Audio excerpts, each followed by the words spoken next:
Alright guys, we're back with another one, and this is the last word review on the iPhone 6s. This is Apple's flagship.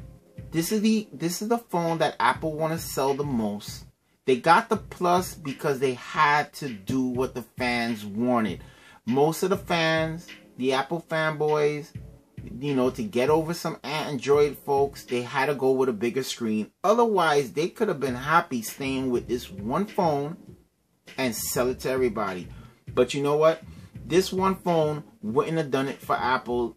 And the Plus is there. The Plus is in. That's what people want.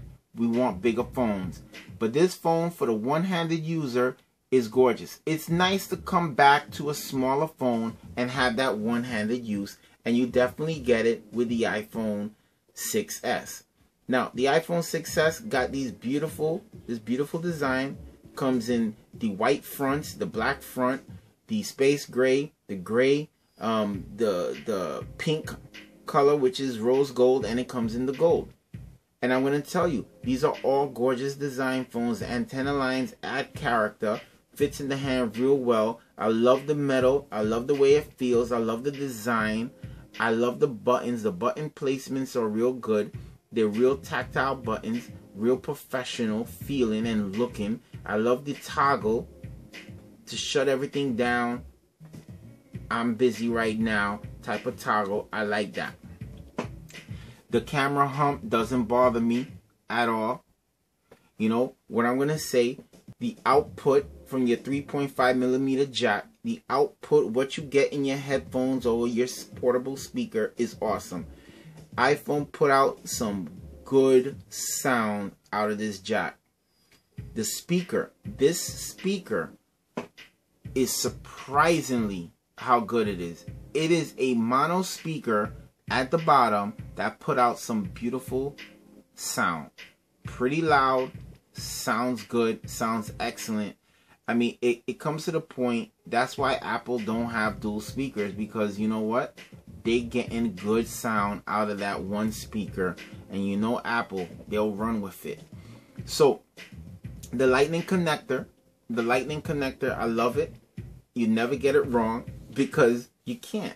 The lightning connector is going straight into battery life. Battery life, you can kill this phone in about 10 hours, but you can definitely take this phone 14 hours long. Maybe on the very light usage, screen brightness down, you could probably go 16 hours. So the battery life can definitely take you all day or most of the day, but a lot of people end up tethered to the wall because battery life on the iPhone, depending on how you put the settings, can be very bad at times. But this one, it's a little bit of an improvement. Now, when you're using the camera, you're using video, stuff like that, you could drain that battery. You could definitely drain that battery. So that's why, you know, you can take a hit. The camera. This camera is an improvement in one way, and it took 2 steps back in another way. 12 megapixel camera is definitely an improvement, but Apple, you lost it in low light. In low light, you've lost the game in low light. And your pictures are not that great. Honestly, to me, it's overly hyped. The pictures from this phone, they're good, but they're not great. Apple's not running with Samsung no more. They're not running with LG. Those are the top of the food chain. Those are top of the market phones when it comes to the camera. Those are the top dogs. Apple, you're hanging around with the mid-range phones now when it comes to camera. Now, don't get me wrong, it's not a bad camera, not a bad camera app, but like I said, they're not the top of the they're not at the top chart no more. Now, the front camera is 5 megapixels. You're moving up, Apple, finally. But this 5 megapixel got a built-in flash inside the screen, and it works. So on the front camera, you definitely improve, and I give you props for that. Your front camera is awesome. Maybe no more mirror shots now.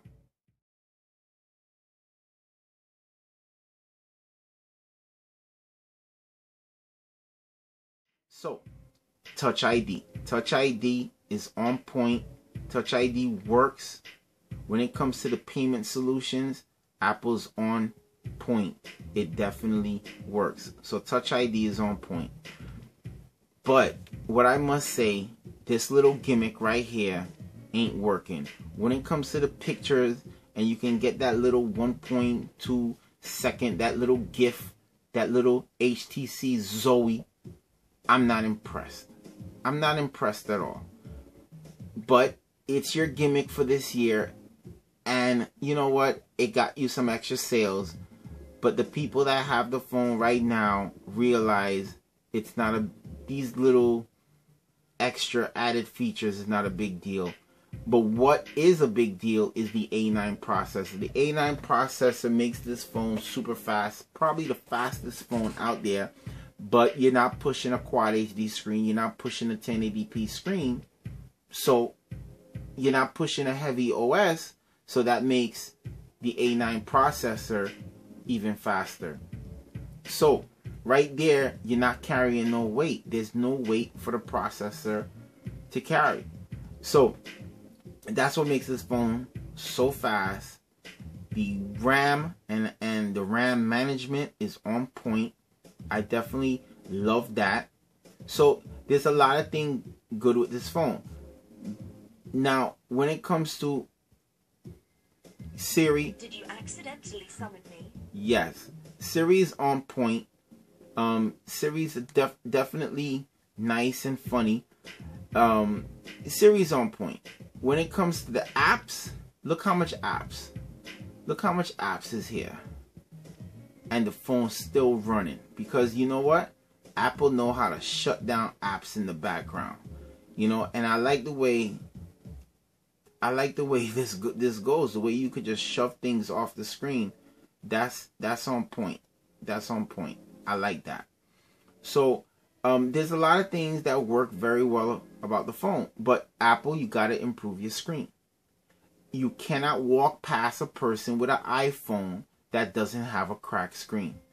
I mean, we have a screen protector on here, you know, and I'm telling you, if it wasn't for the screen protector, this screen would have probably cracked right now. Because if you see right here, we have a little mess up right here, you know, where the phone went through a couple of accidents, but it survived because it wasn't a big fall or anything like that.